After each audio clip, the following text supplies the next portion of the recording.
Hello everyone, it's David here from Heart and Hand, and this weekend is the annual Jimmy Bell Tribute Day when the Copeland Collective and other fans groups ask fans to wear a retro top to the game in celebration of the great Jimmy Bell, our legendary kitman. And there's always going to be some classics that you see on display, but I thought I'd pick out some of my favourite away kits from back in the day, and maybe that will give you some different ideas for what to wear this weekend. And my video editing skills are garbage, so it's all just going to be in one fairly continuous motion. I do apologise for that in advance.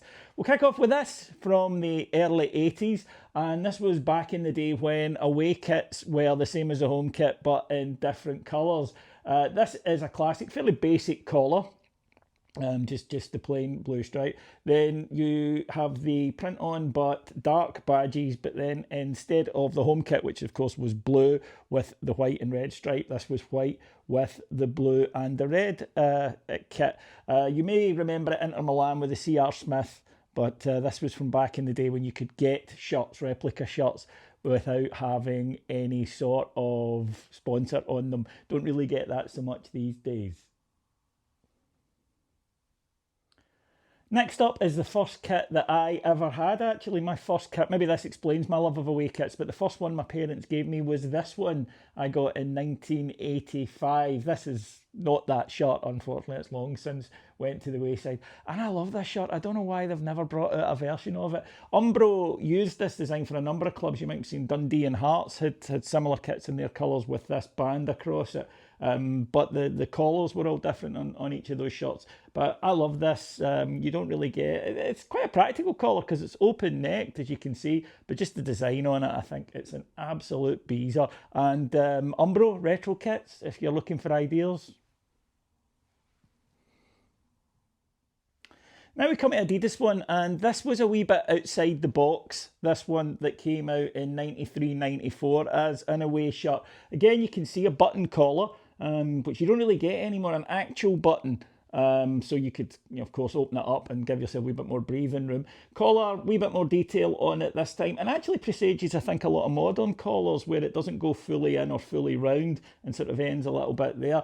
Now, of course, it has the massive RFC badge in the middle. We've never really done anything like that before, but I quite like it. Nice and centred and different. Obviously, the navy pinstripes through the red shirt. I do like a red shirt, and I think that might become apparent to you throughout this video. Now, this particular shirt you'll remember very well indeed. It is a Nike classic from 97-98, an absolute beauty of a shirt, this one. And Rangers used this to bring in a lot of new signings at the time. You may recall seeing Giovanni van Bronckhorst being introduced in this. I'm pretty sure Arthur Newman was, Neil McCann certainly was.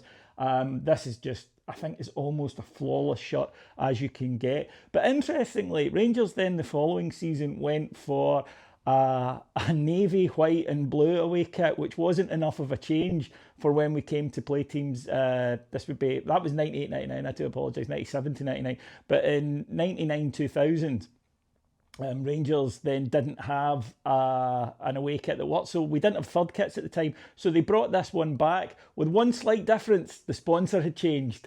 So it's the same shirt, contrast, but with McEwen's Lager was changed to NTL. This one was never commercially released, incidentally, so it's been quite hard to track down over the years for collectors, the NTL one. But there are a few of them out there. I got mine from classicfootballshirts.co.uk, so if you are a collector, keep your eyes peeled. They do come out quite often.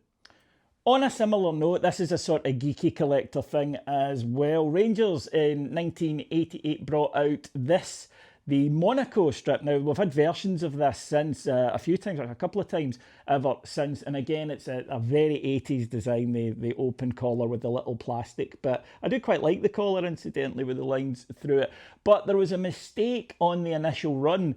They put the sleeves on the wrong way.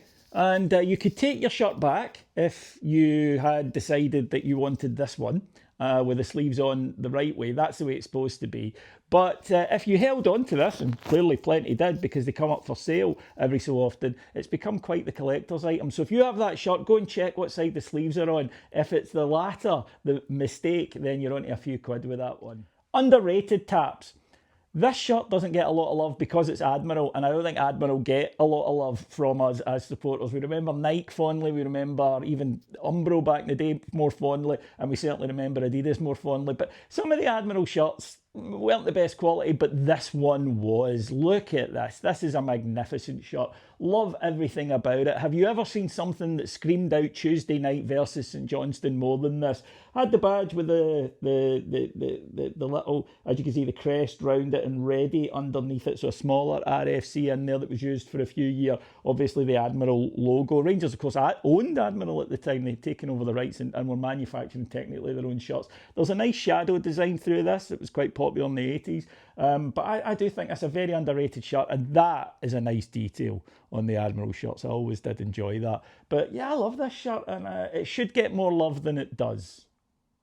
Speaking of slightly different badges, this one from 97-98, of course, Nike had come in and they had the badge on the shield. Never really been done again since, and I don't know why, because it was lovely. I think this shirt is just superb. The way that the colours, first of all, slightly different. The white, black and red, I think, are great, but the way that it sort of fades in the middle, it's just an absolute belter of a shirt. Maybe not so fondly remembered because we didn't wear it very often, and when we did, we were not great in it. I think it's fair to say I remember a couple of poor performances in this shirt, but I think just in terms of sheer aesthetics, this one is a peach of a shirt. Again, I love the collar on that. Just simple design, but the way they've done it, they've not gone overboard with it. It's also nice and even, which makes my OCD a bit happier. And yeah, just topper of a shirt. I mentioned earlier I was a sucker for a red shirt, and here's again, I think, a very underrated third kit technically this time, but you'll forgive me, I hope, on this one. Yeah, I really liked this kit when it came out back in the day. It was simple, just plain red with the one black stripe through it and echoed through the collar there. And again, Rangers didn't wear it very often, which is maybe one of the reasons, but I like Rangers in a red shirt. We had one, of course, under Steven Gerrard that I liked a great deal as well, but that to me is the model. If you're going to do a red shirt at Rangers, just keep it plain, keep it simple. And lastly, for me, the daddy.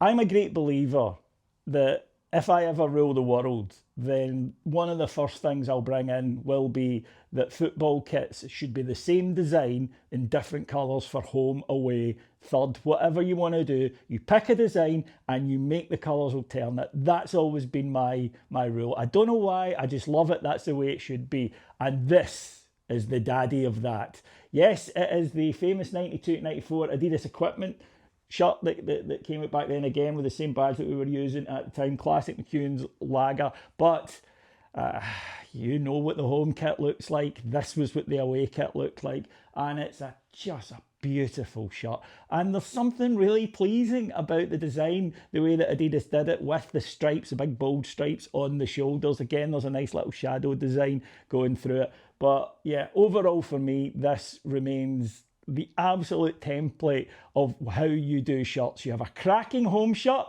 and then this, you have a different version of it in the away. Like I say, it's unlikely at this stage of the game that I'm ever going to rule the planet, but if I do, that'll be the rule.